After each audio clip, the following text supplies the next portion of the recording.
Amém.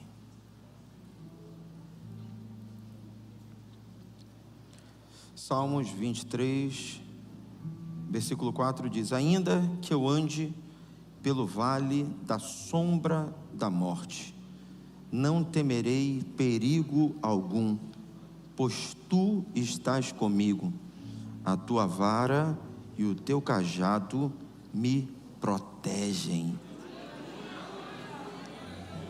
Ainda que eu ande pelo vale da sombra da morte, não temerei perigo algum, pois tu estás comigo, a tua vara e o teu cajado me protegem.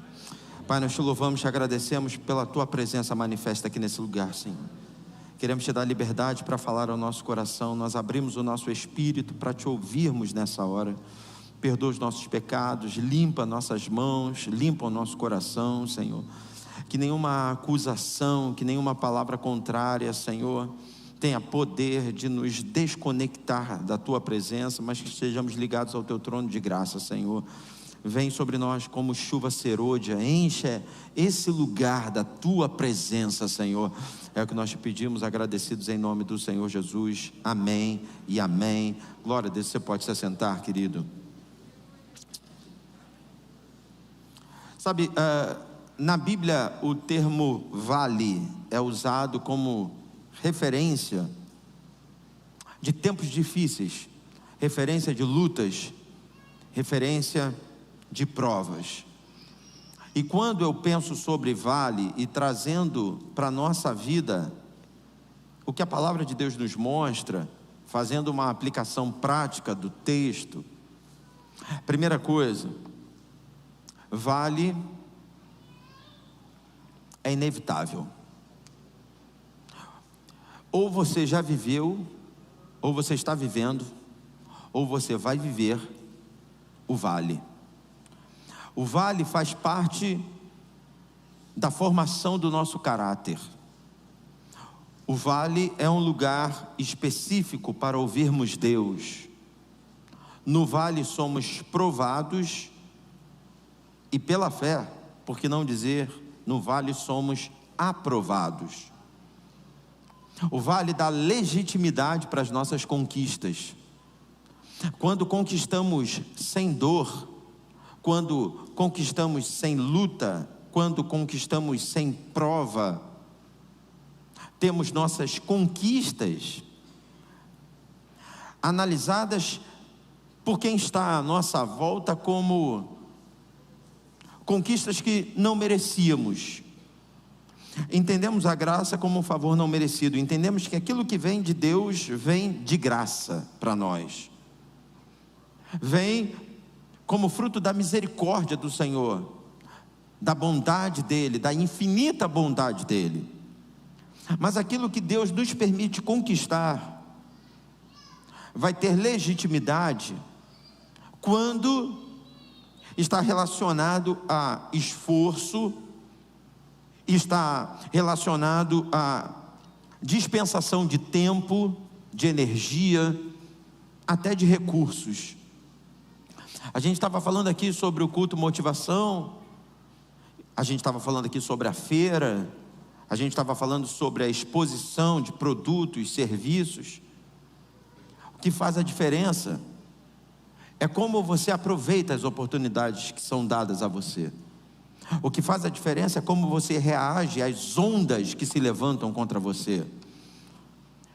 Tem muita gente que está muito confiada no produto, tem muita gente que está muito confiada no serviço que apresenta, mas como você reage às lutas, como você aproveita a oportunidade, talvez vai fazer mais diferença do que aquilo que de fato você consegue produzir.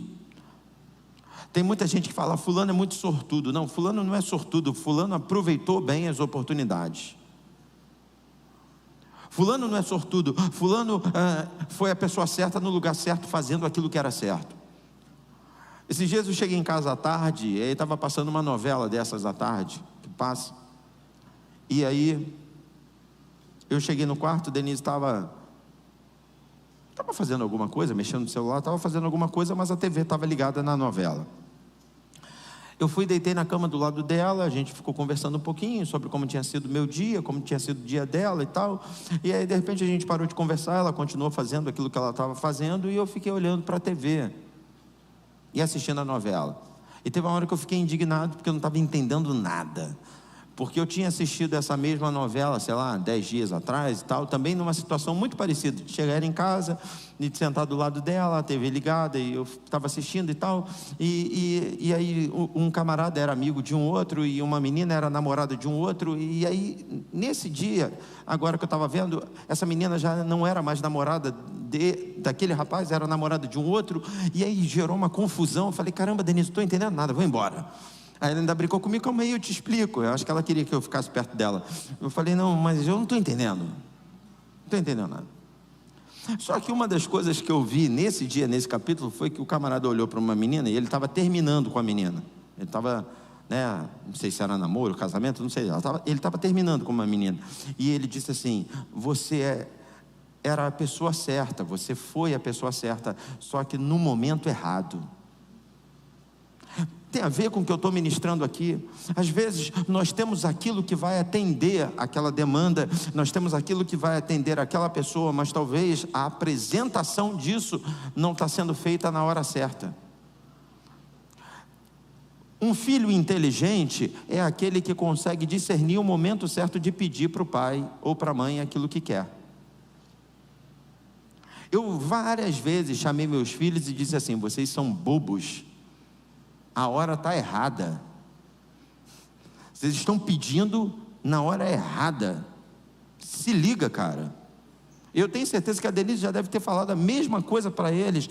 Espera teu pai chegar, deixa ele tomar um banho primeiro, deixa ele descansar, quando ele estiver de barriga cheia, aí então você vai lá e fala.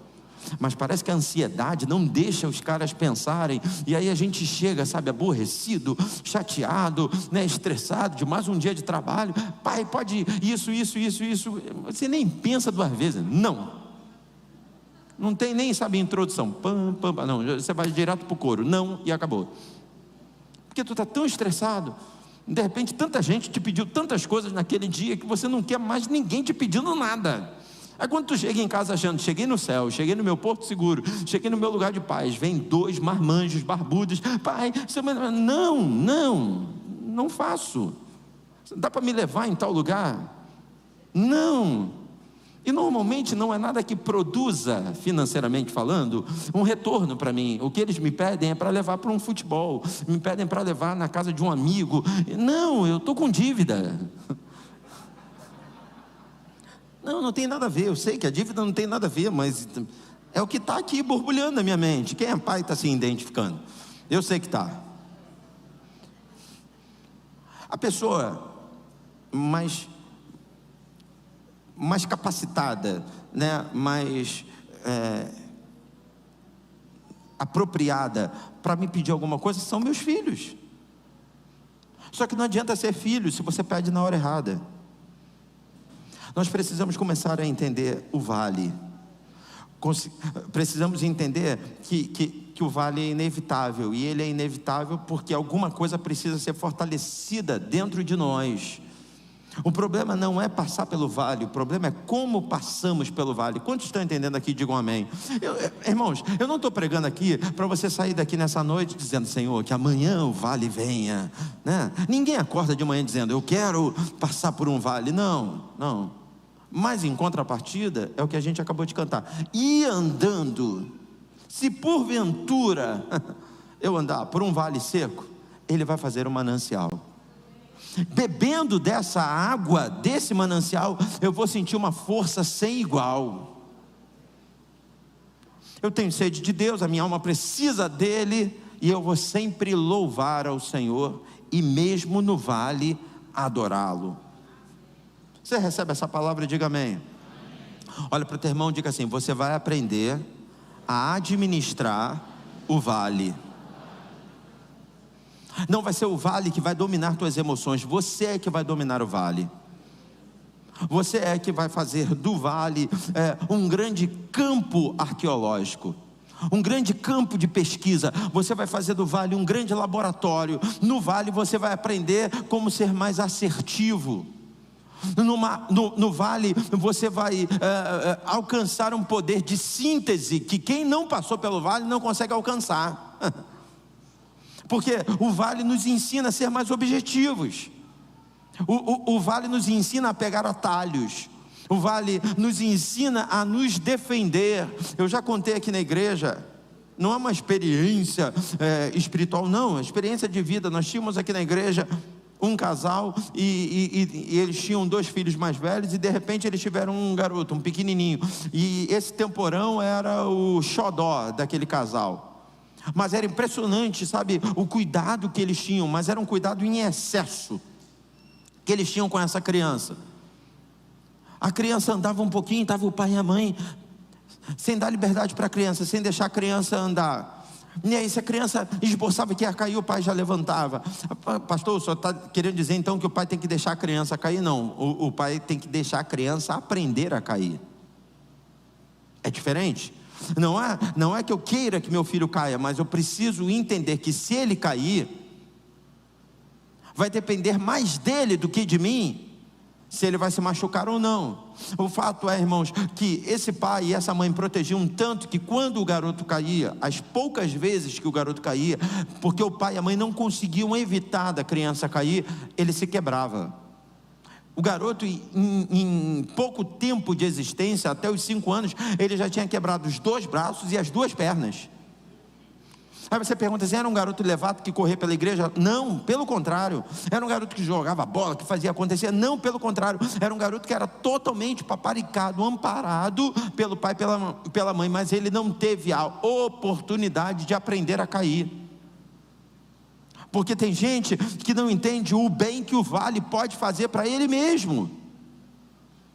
Eu volto a dizer, eu não estou profetizando vale sobre a tua vida, mas se Deus permitir que aconteça, e talvez para muitos já está acontecendo, Ele está com você nesse vale, e Ele quer te ajudar a administrar esse vale, a aprender com esse vale, aprender aquilo que você não deve fazer, aprender o caminho que você não deve pegar, aprender como se comportar, um poder de resistência que talvez você nunca desenvolveu na tua vida, e que no vale você vai conseguir desenvolver. Eu posso te dar uma dica cultural? Existe um filme chamado 127 Horas, alguém já assistiu esse filme aqui?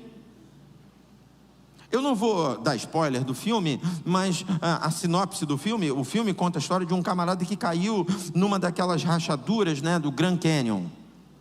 Não é bem rachadura, né, mas é uma montanha que tem uns túneis, né, que tem é como se fosse um grande labirinto, e esse camarada cai numa dessas aberturas do Grand Canyon, e o resumo, o braço dele fica preso, e ele precisa sobreviver. E aí não estou contando o filme, porque é o título do filme. Ele precisa sobreviver 127 horas com o braço preso.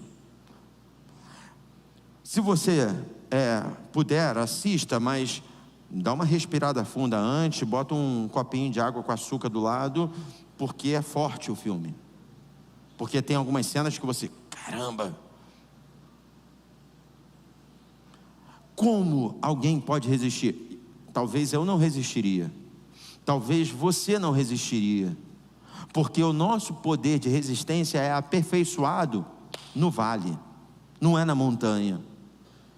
Então repita comigo: o vale é inevitável. Se ele é inevitável, vamos aprender a viver nele. Amém? Vamos aprender. Imagine se eu dissesse assim: olha, a chuva vai te molhar, então não queira nunca ter contato com a chuva. Não, irmão, é inevitável. É inevitável. Que nem hoje pela manhã estávamos aqui ministrando, adorando a Deus, que não sei o que, durante o culto nem uma gota. Quando acabou o culto, que às vezes Deus faz assim, irmão. Às vezes Deus derrama chuva quando você está protegido em casa. Às vezes Deus derrama chuva quando você está andando pela rua sem o guarda-chuva. E só consegue se defender da chuva quem um dia passou por ela, porque quem nunca passou por ela fica desesperado. Só consegue tirar proveito da chuva quem sabe, quem conta com a existência dela. Primeira coisa, o vale é inevitável. Não é uma questão se vai acontecer ou não, a questão é quando vai acontecer, e eu preciso estar preparado para ele. A segunda coisa, os vales são imprevisíveis. Não dá para agendar o vale. Seria muito bom se a gente pudesse agendar o vale, se a gente pudesse dizer assim: Senhor, eu estou entendendo que o vale é inevitável, mas pode ser só ano que vem, porque eu tenho uma conta para pagar agora, eu tenho uns negócios para fazer e tal. Fala para o teu irmão, diga para ele: infelizmente não dá, irmão. Não dá. Não dá para projetar, né, João Vitor, a quebra de um carro. Não dá. De repente ele quebra. Puf. Não dá para projetar um pneu furado. Não dá. De repente ele fura. Esses dias, sabe, o pneu do carro da Denise furou na porta de casa. Que coisa boa, que coisa linda. Estava chegando com a Denise, com a minha família em casa, e aí, culpa minha, distração, eu fui e bati com o pneu, arrastei o pneu numa calçada que tem e tal, e puff, só que estava dentro do meu condomínio, na porta da minha casa. Pensa você, era de noite. O que eu fiz? Fui dormir. Eu fui dormir, estava na porta da minha casa. Falei, poder no sangue de Jesus, o carro vai ficar aí. Fui para casa, entrei, jantei, dormi. No dia seguinte, tranquilamente, eu fui e troquei o pneu do carro. Mas é sempre assim, irmão? O pneu espera você chegar em casa? Não, quando você estiver chegando pertinho de casa. Não, às vezes ele fura no meio da linha amarela, no meio da Avenida Brasil. Ele fura numa rua deserta. E aí? E aí que se eu sei que o vale é imprevisível, não é que eu queira que aconteça, mas se acontecer, não vai me pegar de surpresa. Sabe, irmãos, chega de irmos para a igreja, sentarmos para ouvirmos um culto e esperando receber só uma palavra de promessa, uma palavra de bênção, uma palavra de vitória imediata. Chega, é tempo da gente ir para a igreja para ouvir a voz de Deus e para entendermos que às vezes o que Deus fala é: no mundo tereis aflições, mas sorriam. É o que Jesus fala. Jesus diz assim: ó, vocês vão passar por perrengues, mas sorriam. Tenham bom ânimo. Eu venci o mundo. E a gente é que completa o texto e a gente diz: a vitória de Cristo é a nossa vitória. Porque na verdade ele diz assim: no mundo tereis aflições, tem de bom ânimo, eu venci o mundo e ponto. Aí a gente é que pensa assim: mas eu estou nele, se ele venceu, essa é a nossa esperança e eu vou vencer também. Amém, eu concordo, eu falo isso também. Mas o bom ânimo é muito baseado na vitória de Cristo do que na nossa própria vitória. O bom ânimo é baseado de que se ele venceu, nós vamos vencer também. Mas mais do que tudo, o que a Bíblia quer gerar em nós é uma perspectiva otimista. Quantos querem ter uma semana regada de bom humor? Digam amém. Olha para o teu irmão e diga assim: você sem unção e oprimido, nem completa, diga só Cristo, só Cristo, só Cristo. Porque tem gente, irmão, que até cheio da unção já é meio desprovido de beleza. Agora, sem unção, ninguém merece. Um bom sorriso abre portas.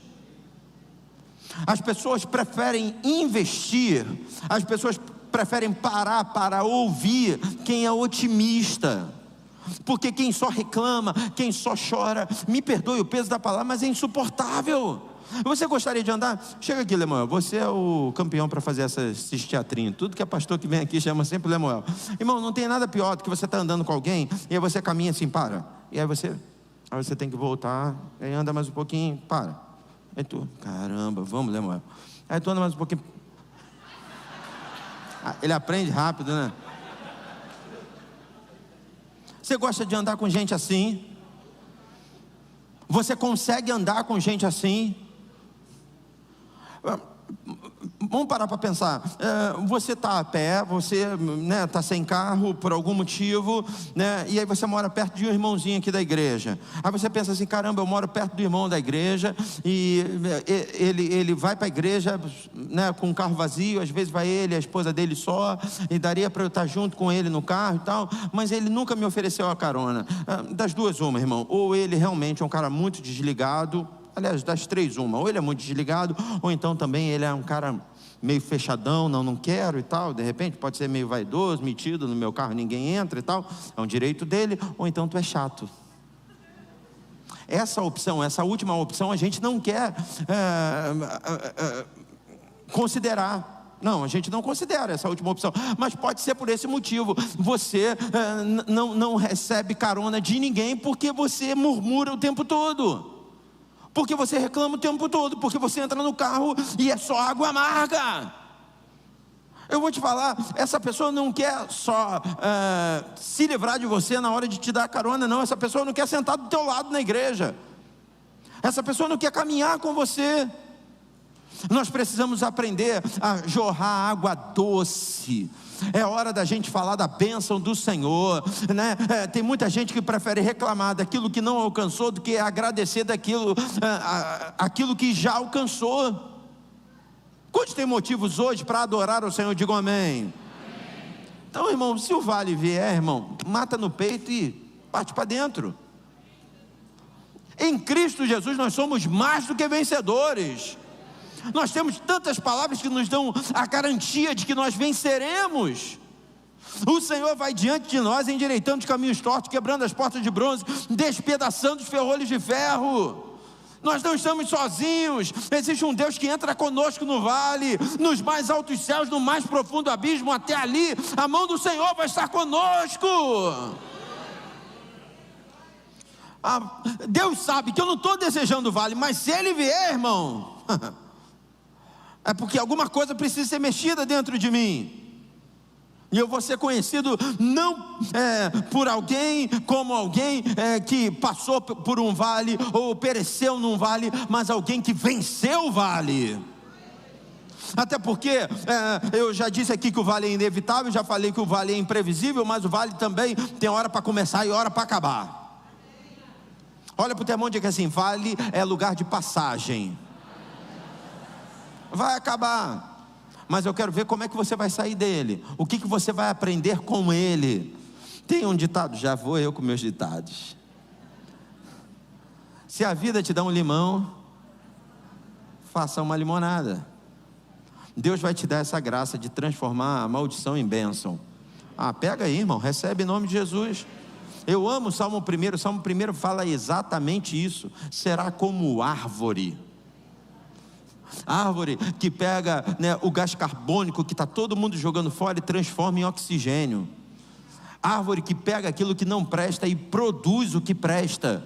Nós seremos a resposta para as pessoas que estão no vale. Nós seremos a solução na vida das pessoas que estão perdidas. Ao invés de acharem que nós estamos por baixo, nós vamos provar que estamos por cima. Levanta sua mão e receba. Emprestarás a muitos e não pedirás nada emprestado para ninguém. Deus te faz hoje e te coloca como cabeça e não por cauda. Ele vai fazer a sua vida transbordar para a direita, para a esquerda, para frente, para trás. Fica firme. Esse vale tem hora para começar, mas tem hora para acabar, e você vai sair dele infinitamente melhor do que você entrou.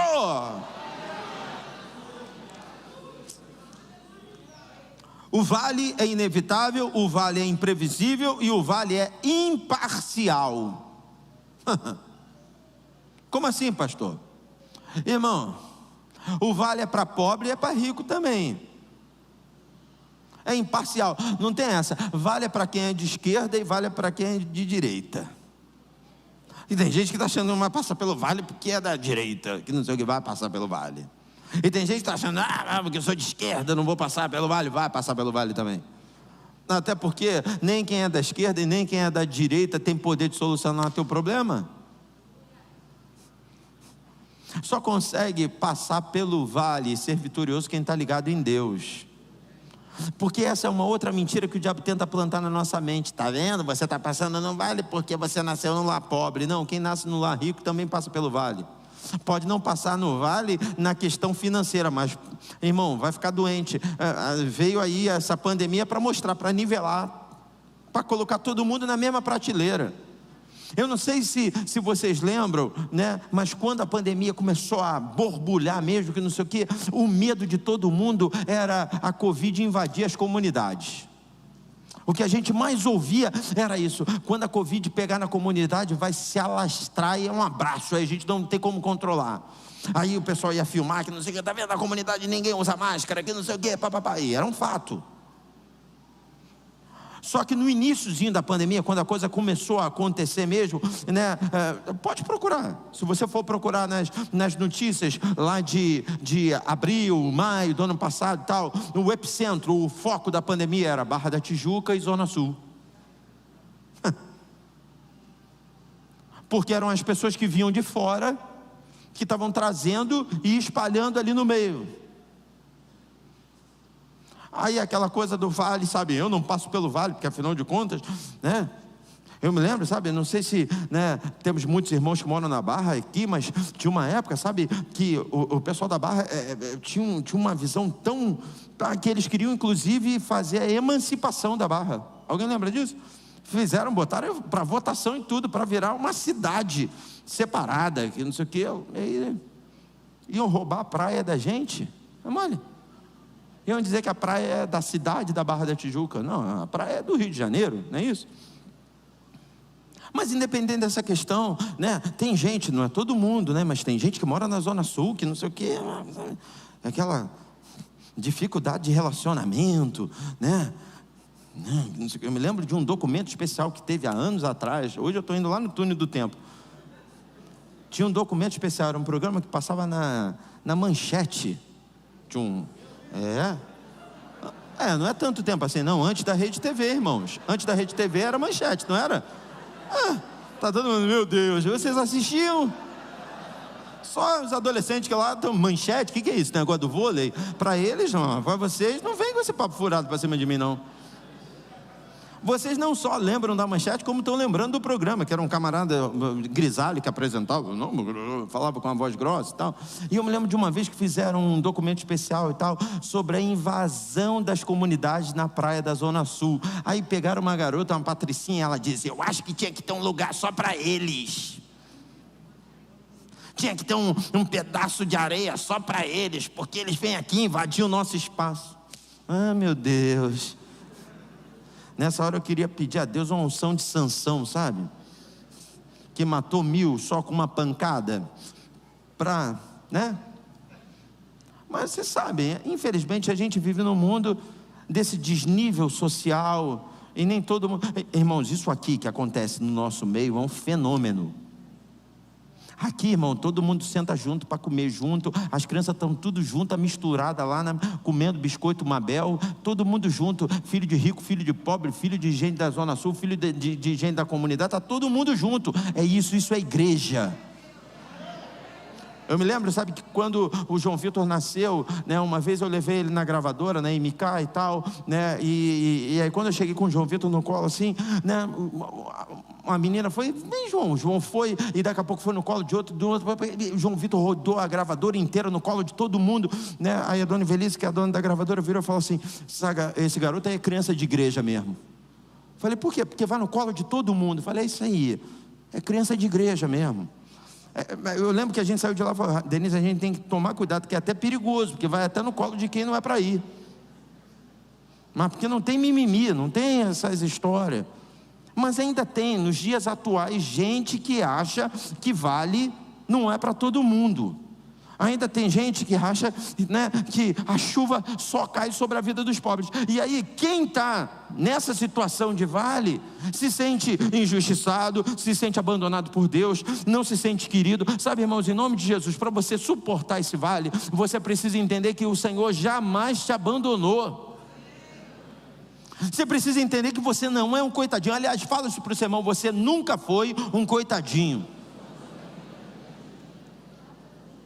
É um negócio que o diabo tenta plantar em nós, esse vitimismo, sabe? Que ninguém me ama, que não sei o quê. E hoje eu estou abrindo o verbo mesmo, sabe? Eu vou falar além. Ser vítima o tempo todo é chato a beça também. As pessoas também não suportam isso. A gente está falando aqui de empreendedorismo e tal, que não sei o quê. Aí de repente eu esqueço, eu falo de um e não falo do outro. Aí o que eu não falo, você não falou do meu negócio, né, pastor? Falei, eu esqueci, irmão. Você me perdoa. Você sempre fala do negócio dele. Meu Pai Celeste. Olha para o teu irmão e diga: Jesus te ama. Diga para ele: Jesus morreu na cruz por amor a você.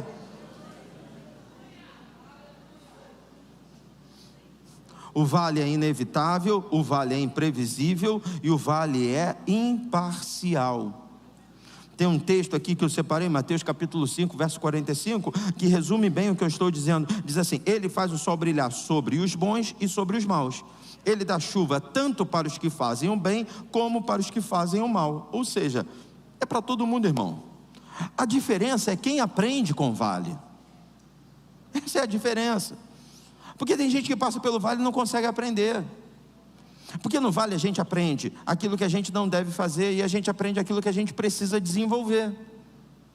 Agora, se você fica no vale reclamando, murmurando o tempo inteiro, aí vai ficar difícil. Deus sempre esteve conosco. Ezequiel, no vale, Deus estava com ele. Davi, diante de Golias, no vale, Deus estava com ele. Deus sempre esteve conosco, né? A gente não canta: confiarei em qualquer vale, eu sei que só não estarei.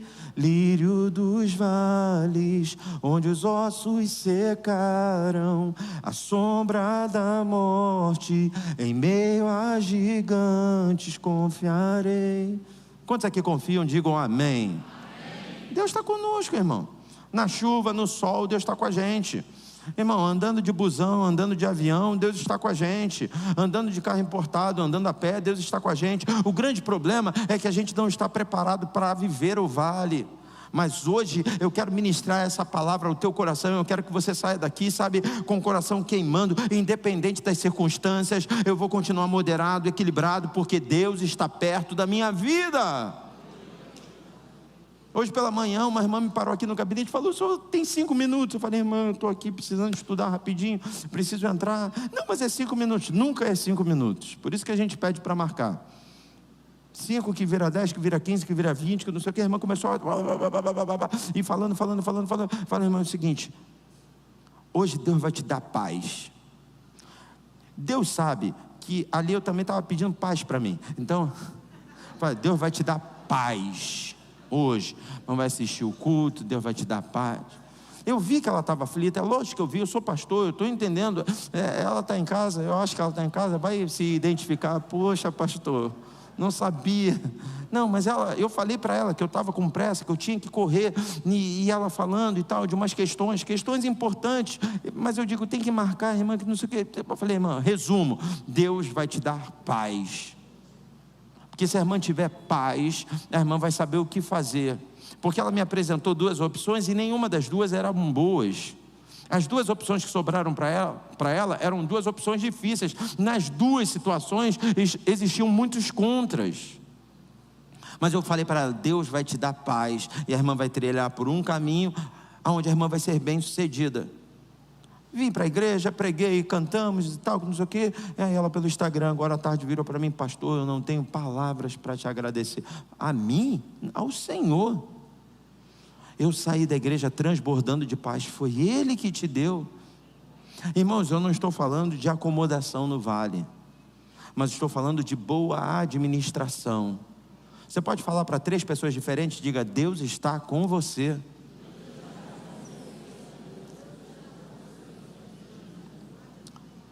Aí eu quero terminar entrando no texto que a gente leu. O texto que a gente leu, Salmo 23, verso 4, diz assim: ainda que eu ande, repita comigo, ande. O texto diz: ainda que eu fique parado? O texto diz: ainda que eu corra? Não, o texto diz: ainda que eu ande. Sabe do que o texto está falando? O texto está falando de equilíbrio. Nós precisamos vencer desânimo e desespero quando estamos no vale. Precisamos confiar no Senhor para que a gente não desanime, porque como eu preguei hoje pela manhã, né, a Bíblia diz que os filhos de Coré passavam pelo vale de Bacar, e segundo os historiadores, esse vale de Bacar era um vale que dava uma sensação de que não tinha fim. Eu não sei se você já pegou uma estrada, sabe, você olha para frente assim: meu Deus, não vai acabar nunca. Você vai andando, andando, andando, e parece que nunca chega, né? O Diácono João, meu pai também gosta muito de São Lourenço, né? Caxambu e tal. Eu também gosto de ir lá, minha sogra gosta muito, Baipendi, aquela região toda, né? Que tem o circuito das águas, é água para isso, água para aquilo, que não sei o quê. Eu vou para lá, a Denise fala, tem que beber dessa água, dessa outra também, mas eu bebo tanta água, irmão, que eu saio dali inchado de tanta água, irmão. Aí tem que dizer, essa aqui é a fonte da beleza. Eu acho que eu bebi a errada, porque para mim não funcionou. Tem a da outra da juventude, também não funcionou para mim. Mas, né, tem, né? É um lugar bacana. Alguém conhece aqui Caxambu, São Lourenço? É bacana, né? Mas pensa num lugar que não chega, irmão. Meu Deus do céu, mas não chega. E aí tem dois caminhos. Tem um caminho que é pela serra, né? Não tem um caminho que é pela serra? E tem um outro caminho que é por onde mesmo?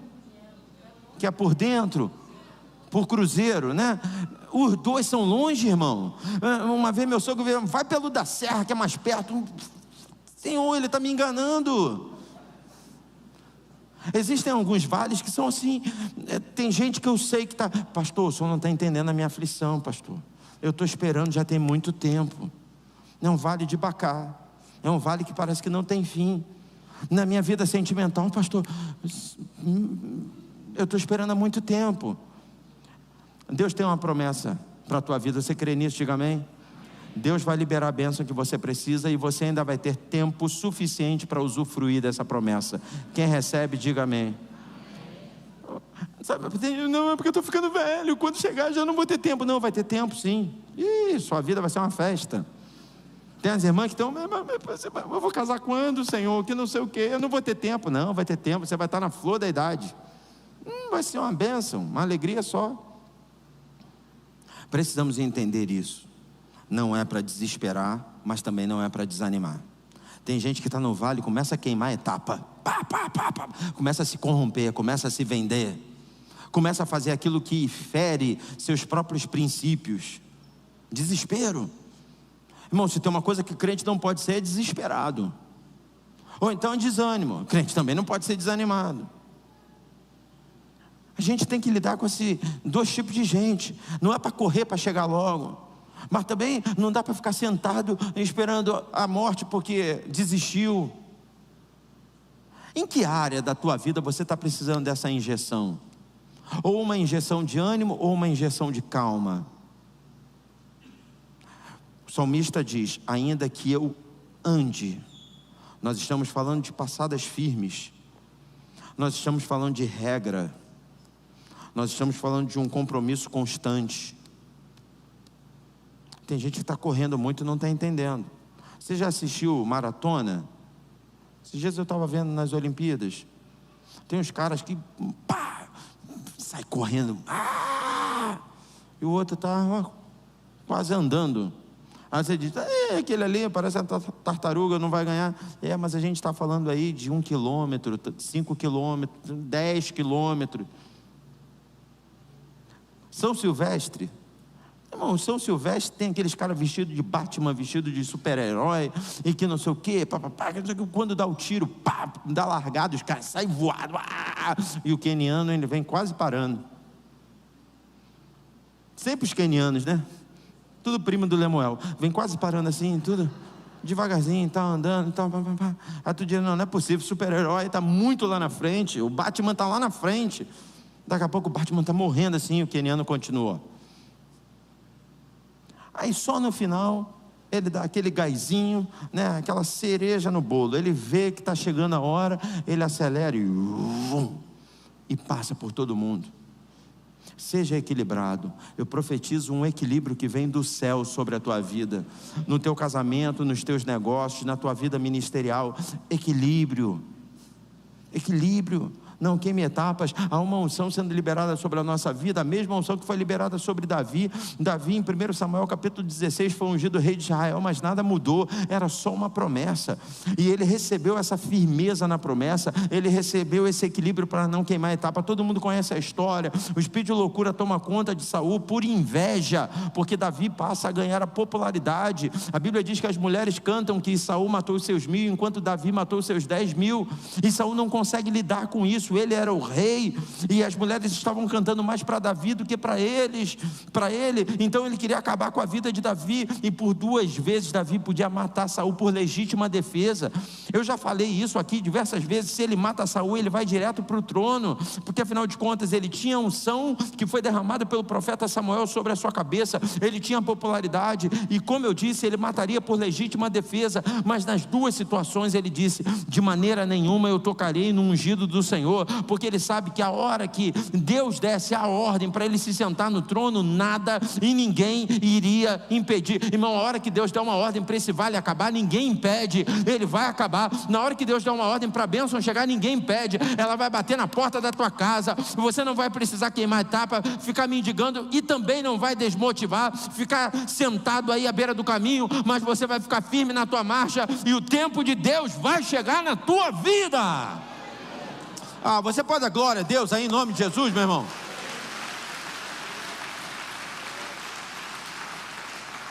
O texto continua dizendo: ainda que eu ande pelo vale da sombra da morte, não temerei. Deus hoje arranca de você todo medo. Posso ouvir um amém aí? Deus arranca de você hoje todo medo. Como é que você consegue andar se você tem medo? Não tem como, porque medo paralisa. Mas Davi, ele consegue andar, porque o foco dele está na presença do Senhor. Davi é o salmista que escreveu o Salmo 23, ele consegue declarar isso, porque o foco dele está na presença daquele que é todo poderoso. O teu problema é que você está olhando para as circunstâncias, ao invés de olhar para o Deus que dá ordem nas circunstâncias. Há 2 quartas-feiras atrás eu estava fazendo aqui o período da oferta, eu estava lembrando a vocês sobre a passagem de Jonas. Jonas estava dentro do peixe, dentro do ventre do peixe, desesperado. Ele clama ao Senhor, ele pede: Senhor, me tira daqui, Senhor, lembra-te de mim, Senhor, me livra desse problema sério.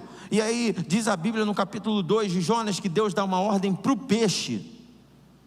Jonas não está nem sabendo se Deus ouviu ele. Jonas não está ouvindo nada da parte de Deus. Sabe por quê? Porque Deus às vezes nem se preocupa em falar nada com a gente, porque Ele vai dar a ordem para a circunstância, e Ele vai dizer: chega, chuva, para, sol que está queimando a pele dele, para, onda contra ele, para, inimigos saiam da vida dele. Deus vai dar uma ordem às circunstâncias. É hora de você parar de olhar para as circunstâncias e passar a olhar para o amor de Deus. Esse amor não falha. Oh meu Deus, eu não sei se eu ouvi aqui, Esther cantou Te Louvarei hoje na abertura. Cantamos aqui então: te louvarei, não importam as circunstâncias. Não importa o tamanho do vale, não importa o tamanho do deserto, se Deus está conosco, irmão. Não tem essa: eu estou dentro da cova, mas Deus está comigo, Ele é maior do que os leões. Eu estou na fornalha, não importa a força da chama do fogo, o 4º homem está comigo, Sadraque, Mesaque e Abidnego, e o Senhor. Deus hoje te livra de todo medo. Ele te faz relembrar, porque você sabe, mas Ele te lembra hoje da companhia. Também já ministrei isso aqui. Para mim foi uma virada de chave quando o Espírito Santo ampliou minha visão. Está ali na tela o texto: ainda que eu ande pelo vale da sombra da morte, não temerei mal algum, porque Tu estás comigo. Quem é bom de português, está em que pessoa isso aí? Segunda do singular, certo? Eu, tu. Mas antes: o Senhor é o meu pastor e nada me faltará. Está em que pessoa? Terceira, né? Ele, o Senhor é o meu pastor e nada me faltará. Deitar me faz em verdes pastos. Quem é que me faz deitar em verdes pastos? Ele. Terceira pessoa, guia-me mansamente a águas tranquilas. Quem é que me guia? Ele. Terceira pessoa. Aí chega no verso 4, ainda que eu ande pelo vale da sombra e da morte, não temerei mal algum, porque tu. Repara bem, no primeiro, no segundo, no terceiro verso, Davi está falando do Senhor. Ele, mas quando ele vai para o vale, ele passa a falar com o Senhor. Tem gente que fala muito do Senhor, mas ora pouco. Mas quando vai para o vale, se lembra que não tem a quem mais recorrer, a não ser o Senhor. E aí passa a falar com o Senhor. Você está entendendo? Porque é só no vale que a gente aprende a orar de verdade.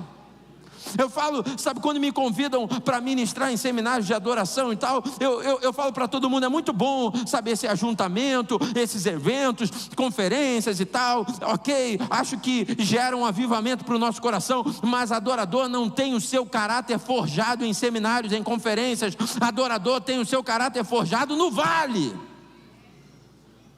No vale é que a gente entende que mais importante do que falar dele é falar com ele. Tem muita gente que prega, fala dele, canta, fala dele, mas ora pouco. Aí Deus deixa ir para o vale, para virar essa chave. Ainda que eu ande pelo vale da sombra e da morte, não temerei mal algum, porque tu estás comigo. É a renovação da companhia, da certeza da companhia. E aí eu fecho o texto te lembrando, porque a tua vara e o teu cajado me protegem. A tua vara e o teu cajado me consolam. Irmãos, os pastores, eles tinham uma grande habilidade para usar a vara. A vara era como uma lança na mão dos pastores. Quando vinha um predador, um inimigo, ou eles batiam aqui assim, como se fosse uma espada, ou então eles lançavam a metros de distância para machucar, ou pelo menos para afastar o predador. Sabe, quando o texto diz que a vara do Senhor nos protege, é que a gente não precisa brigar, a gente não precisa lutar, a gente não precisa discutir. Tem muita gente que no vale está perdendo a razão. Quando você entra na igreja, tem um banner enorme ali com dizer, qual é? Deixa Deus ser Deus. Senhor, essa peleja não é minha, é tua, Senhor. Mesmo que eu passe pelo vale da sombra e da morte, eu não temerei mal algum, porque tu estás comigo, a tua vara me protege. Existe um poder de ataque divino a teu favor. A Bíblia diz que Deus dará ordem a seus anjos a nosso respeito. Oh meu Deus, você está tentando brigar, tentando discutir? É hora de orar mais, é hora de clamar, Senhor, resolve essa situação para mim. A tua vara e o teu cajado. Porque enquanto a vara é para afastar o inimigo, enquanto a vara é para machucar aqueles que te afligem, o cajado é para te puxar para perto. O cajado pega a ovelha que está distraída, pega a ovelha que está vulnerável, pega a ovelha que está distante e puxa para perto. É por isso que você está ouvindo essa palavra hoje, porque tem cajado aqui.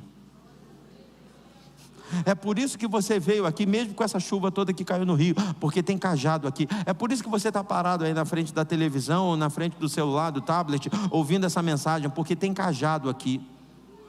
Um Deus que não desiste de você, um Deus que te puxa para perto, um Deus que diz assim, filhão, você não está sozinho não, você tem pai. Você está no vale da sombra e da morte, mas eu estou contigo. Você está sendo ameaçado, mas eu estou contigo. Quantos sentem a presença do Senhor aqui? Digam amém. Oh meu Deus, eu estou todo arrepiado, eu sinto a presença de Deus aqui. Hoje você vai sair daqui com a confiança renovada. Desde hoje cedo, desde o culto da manhã, o Espírito Santo tem ministrado isso. Hoje pela manhã iniciamos uma série de mensagens sobre o Salmo 121. E essa palavra de conforto, ela está transbordando no nosso coração. Eleva os meus olhos para os montes, de onde me virá o socorro. O meu socorro vem do Senhor, Criador dos céus e da terra. Há socorro de Deus para a tua vida. a escape de Deus para a tua vida, a solução de Deus para a tua vida. Ele ainda não deu a palavra final. Se tem muita gente dizendo que tua história acabou, a partir de hoje, a partir desse domingo, durante toda essa semana, o Senhor vai se manifestar e vai provar para você que ainda tem muita coisa para você conquistar, alcançar. Existem muitas coisas para você viver em Deus. Quantos creem nisso, digam amém. Oh, louvado seja o nome do Senhor. Você pode se colocar de pé. Deus está entre nós. É tempo de vivermos essa presença. Não saia daqui se sentindo sozinho, mas em nome de Jesus eu profetizo: receba o abraço do Espírito Santo sobre tua vida hoje.